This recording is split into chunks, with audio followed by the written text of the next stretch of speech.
Olá, seja muito bem-vindo a mais um vídeo.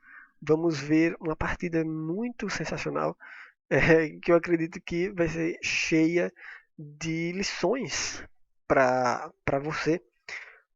A partida foi jogada no Grand Chess Classic 2018, é, com as brancas, o jogador Jorge Maier. A gente até destacou ele também na partida, no vídeo anterior, contra o Fabiano Caruana. E aí agora, nesse round, ele acabou jogando com o Magnus Carlsen, né? E um jogo de tirar o fôlego, como você vai conferir. Vamos ver então, né? O Jorge Maia de brancas e o Magnus Carlsen de negras. Jorge Maia nessa partida com D4. E o Magnus Carlsen respondeu padrão com cavalo F6. Tivemos C4, E6, depois de cavalo F3, D5. Gambito da dama recusado por enquanto. E com G3, as brancas dão indícios que vão entrar nas linhas da abertura catalã. Temos o bispo B4 cheque e o Magnus força, né, o lance bispo D2 e aí volta com seu bispo para casa E7. Uma manobra já conhecida, né, da catalã fechada, onde as brancas, as negras dão um cheque, depois trazem o bispo de volta, né, deixando esse bispo aqui numa casa não muito interessante. E aí depois, né, as brancas vão ter que reposicionar ele e tal, como a gente vai ver na partida. Temos bispo G2 desenvolvendo, roque, roque, cavalo de BD7, dama C2, padrão, C6, né, fazendo essa estrutura de peões nesse triângulo de peões aqui, como já é padrão também nessas linhas. Temos bispo F4, como eu disse, o bispo não fica muito bem colocado em D2, e aí as brancas depois vão ter que reposicionar ele. Tudo isso bastante teórico, né? Depois temos cavalo E4, colocando o cavalo no excelente casa central. E aí aqui temos H4, cavalo de DF6, cavalo de BD2, expulsando o cavalo. Depois disso, o cavalo vem para H5, atacando o bispo, que vem para E3. E aí temos F5. Com esse lance, o Magnus ele faz a transição, né? E muda para a variante muro de pedra da defesa holandesa. É uma estrutura, né, da defesa muro de pedra, que é justamente você colocar a maioria dos peões em casas claras, né, todos eles fazendo essa cadeia de peões aí, um protegendo o outro. E aí o Magnus já usou a variante muro de pedra no passado, já tendo até é, altas taxas de sucesso. Vamos ver como é que ele se sai nessa, né? Bispo F3, ataca o cavalo defendido com dama E8. Bem, se não jogasse dama E8, uma linha interessante que no mínimo você pode perguntar, mas por que não seguir? É uma linha com F4, tá? Uma linha onde as negras entregam um peão, porém elas conseguem compensação e além disso elas conseguem excelente contra-jogo. Por exemplo, depois de tomar o cavalo aqui em H5, as negras poderiam tomar o bispo aqui em E3, depois disso o peão toma em E3. Vamos supor dama D6, atacando esse rapaz aqui. As brancas poderiam trocar. E aí depois de rg 2 defendendo, jogar E5 para começar a abrir, né? Trazer esse bispo para o ataque. E quem sabe até trocar se for necessário. Mas as negras têm um bom contra-jogo, né? Uma compensação bem interessante pelo peão. Ok, o Magnus decidiu não ir para linhas muito agudas. Decidiu jogar dama E8, vamos mais tranquilo aqui, né? Temos bispo G5, vindo, quem sabe, né? Dizendo, oh, se tu quiser trocar os bispos, a gente troca. Nada disso, temos cavalo F6, E3, B6, como já é padrão, torre de AC1, bispo A6, né? A gente vê o motivo de B6 agora, trazendo o bispo para casa 6. A3, temos cavalo E4, também já é bastante padrão nessas linhas da defesa muro de pedra, né? Bispo toma o bispo, dama toma o bispo em E7, bispo E2, defendendo o peão, já que estava tendo uma certa pressão ali. O bispo volta para B7, B4, as brancas vão começando a expandir aí seu território. Torre de AC8, C5, dando uma fechada na estrutura. E5, as negras vão tentar ao máximo não sofrer com essa falta de espaço, né, que elas geralmente podem ter em linhas como a muro de pedra. O Carlsen sabe muito bem disso, então vem com E5 para tentar abrir as linhas. Temos algumas trocas. Cavalo toma o cavalo em E4, ok. Mesmo assim, perceba que a cadeia de peões continua, né? A dama vem para C3, propondo a troca. O Magnus declina com dama F5.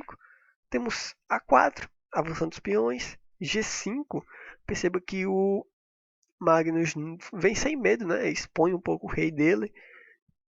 Bem, agora, imediatamente, de fato, é um pouco complicado, sim, para as brancas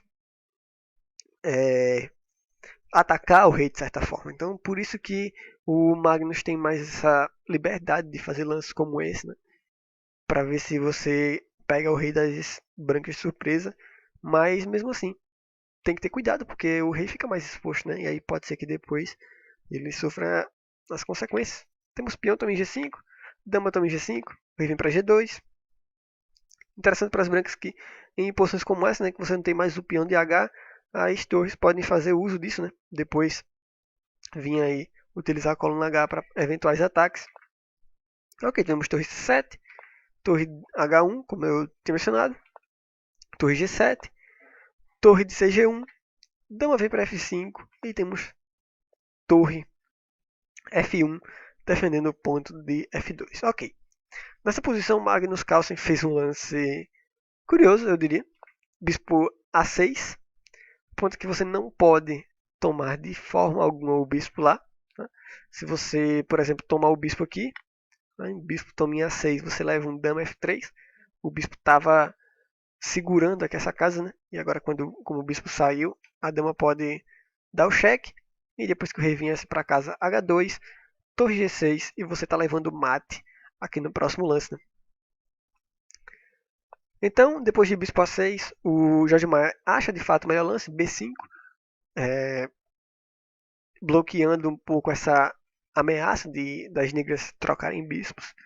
E aí depois de peão toma em B5, um lance interessante do Jorge Maia, torre H5. E aí depois que a dama vem para F7, nada de retomar o peão ainda, e sim joga dama E5. Perceba que de repente o Jorge Maia simplesmente se livrou do ataque do Magnus, né? Não existe mais ataque das negras e simplesmente as brancas estão muito melhores. Quer ver por quê? Porque é muito fácil das brancas colocarem todas as peças no ataque. Preste muita atenção. O Magnus Carlsen jogou o bispo B7. Ele viu que não é bom o bispo dele ficar ali fora, né? E meio que esse peão está de certa forma cravado, né? Se você acabar tomando aqui, eu poderei tomar esse bispo. Então, o melhor fazer é, ó, quer saber, pega meu peão de volta, eu vou trazer meu bispo de volta para B7. Vai que eu preciso dele na defesa aqui de peões, na defesa de algumas casas, então vou deixar ele aqui tranquilo. Né? Também não quero ver esse peão avançando agora. E aí seguiu o peão, tomou o peão em B6. Aqui nesse ponto, o Magnus podia ter jogado uma coisa mais tranquila, como por exemplo, peão toma em B6. E aí depois que o peão retomasse em B5, dama F6, né? Propondo a troca de damas, aquela coisa. Parece bem mais sólido para o Carlsen, né? Bem mais tranquilo. Mas o Carlsen queria mais. Ele não queria simplesmente vir com um joguinho de empate, não. Ele queria tentar alguma coisa para vencer. E aí ele, nessa expectativa, depois das trocas no Jorge Maia, o Magnus Carlsen vai lá e toma o peão em A4, permitindo que o Jorge Maia tome lá em cima em A7.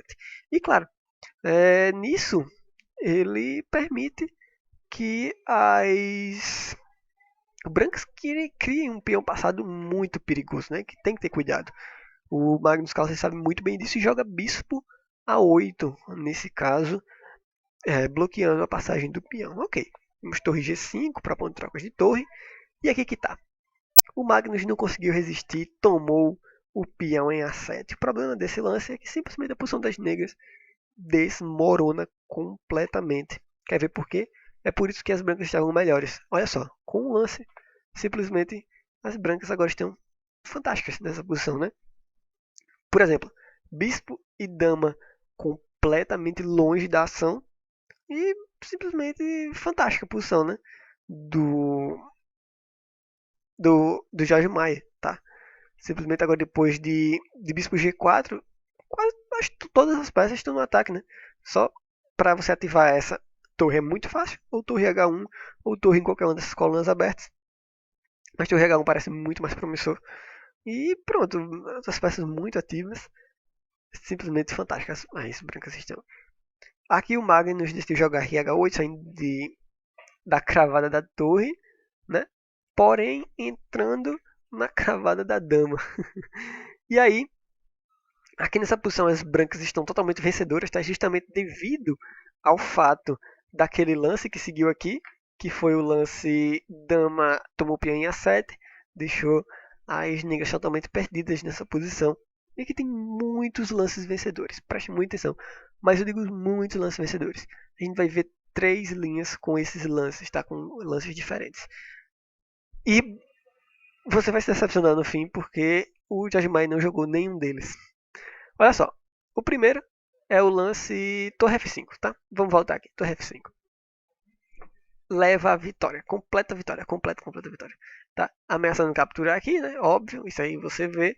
Então seguiria Torre toma em F5. E aqui nessa posição, Bispo toma em F5. Muito simples, muito tranquilo. Ameaçando lances simples de ver, né? Então, Dama E7. Defende temporariamente e própria troca de damas. Óbvio, se você quiser tomar um bispo, você pode tomar e ficar com uma peça a mais, né? Jogando dama B8, ganharia o bispo de forma bem tranquila ou continuaria o ataque, né? Mas uma forma muito melhor de prosseguir bispo E6, tá? Fantástico isso. Por quê? Porque com esse lance você prende o rei aqui e agora essa ameaça é muito forte, né? Porque aí quando você jogasse a dama aqui em cima, não teria esse lance de torre aqui, né? Porque o bispo estaria aqui, você tomaria e seria checkmate. E aí, depois disso, temos o bispo C6, quase forçado, para você ter alguém para de fato defender aqui. E depois de torre B1, ameaçando agora novamente jogar a torre lá em cima, para dar check, né? Bispo D7, torre B8, o bispo vem para defender, a dama poderia capturar o peão, dama F8, dama F5, própria troca, torre G8, dama F5 check, dama G7, poderia trocar aí e no fim tomar a torre. O bispo também está caindo aqui, né? E ficaria com uma peça a mais. É uma linha totalmente vencedora.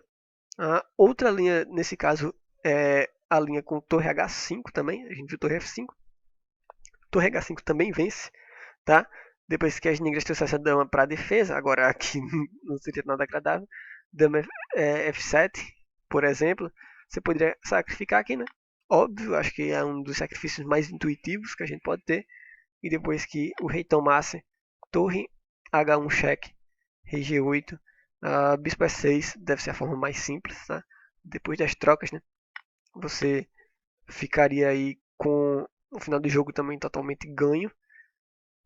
E é isso, é assim que se ganha do campeão mundial.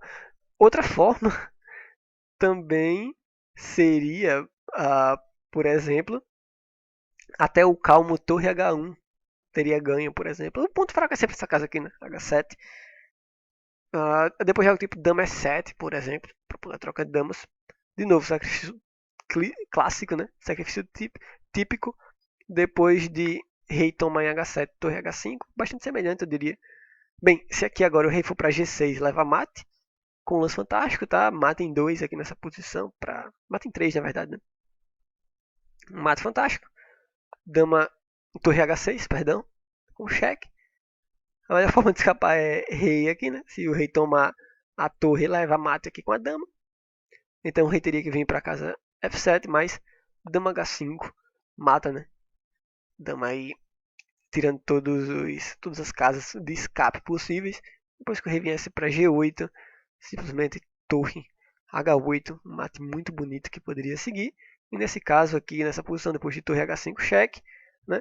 Rei G8 direto, por exemplo, leva ao bispo E6 cheque, simples, fácil, tranquilo. Se a torre vem para cá, você pode vencer de muitas formas, mas enfim, quiser humilhar mesmo, não ter pressa, torre H6, fantástico. As negras não tem o que fazer aqui, a não ser fazer um lance de espera com o bispo. E aí depois disso, só então dama B8. E aí, se a dama defendesse, por exemplo, com dama F8, a dama poderia tomar o bispo em B7, e, enfim, próximo alvo essa torre aqui. E assim o jogo continua. Mas, enfim, eu sinto muito decepcionar, mas o George Maia não viu nada disso. E aí no lance número 39 jogou o lance torre A1. E aí isso simplesmente elimina de vez todas as chances, porque permite que as negras joguem, né, tem um tempo decisivo para a defesa, que é justamente o lance dama E7. E aqui agora não tem mais ataque, não tem nada, a dama está muito próxima para defender as peças. E aí não restou nada a não ser trocar peças e acordar o empate no lance número 43. Ok, um pouco decepcionante, mas fica aí, né, o relato do sobrevivente Magnus Carlsen, que levou sorte dessa vez e não perdeu, pelo menos, né? Achei no mínimo interessante, o Jorge Maia tem mais ou menos 2.640 de rating. Achei interessante essa partida, né? Que mostra que não é só por causa que o cara tem um rating maior que necessariamente ele vai vencer. Tá no mínimo interessante, né? O Magnus Carlsen aí levando alguns sufocos. O Caruana surpreendendo com algumas vitórias. Acho que o match de novembro pelo título mundial vai ser mais interessante do que parece. Enfim, conta para mim nos comentários o que você achou. Se você já tinha visto a partida, se você não tinha visto ainda, se você conseguiu ver as formas de vencer a partida para as brancas. Vou ficar muito feliz de ler seus comentários. Forte abraço e a gente se vê nos próximos vídeos. Valeu e até breve.